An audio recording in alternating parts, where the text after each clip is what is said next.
विस्तार हुआ है अपने आचार्यों की महान परंपरा का, और उसी में ही हमारे महायोगी, महापुरुष, महासिद्ध ऐसे हमारे पूज्य मलूक जी महाराज जी का भी संबंध इसी पीठ से। तो ये भगवान का एक विधान है कि हमारे रैवासा पीठाधीश्वर भी हैं और मलूक पीठाधीश्वर भी हैं। ऐसे हमारे अग्रदेवाचार्य जी महाराज, जिन्होंने अपने पूर्वजों की पावनी परंपरा को बहुत यशस्वी किया है।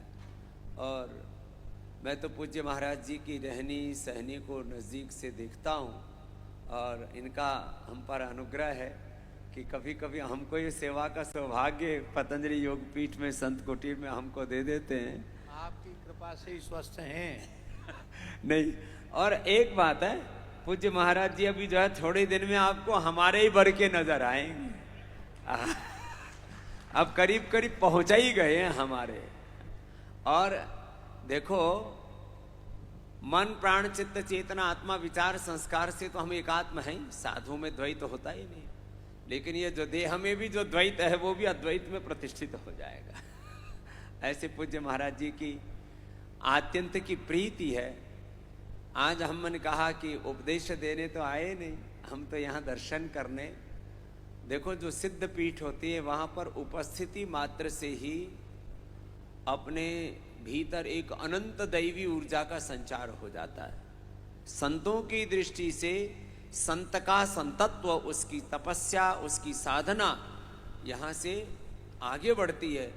सदगृहस्थों की दृष्टि से आपके जीवन के अनिष्ट निवृत्त होते हैं, आपके इष्ट जो इष्ट हैं वो प्रसन्न होते हैं, और जो आपके अभीष्ट हैं वो आपको प्राप्त होते हैं। तो ये साधारण पीठ नहीं होती ऐसे।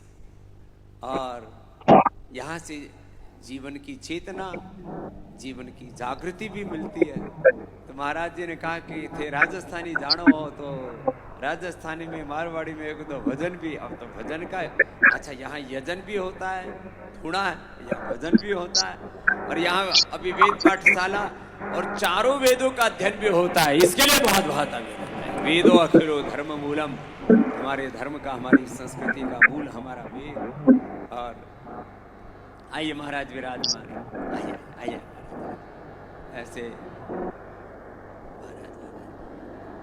महापुरुषों का दर्शन, और इतना आनंद हो रहा है।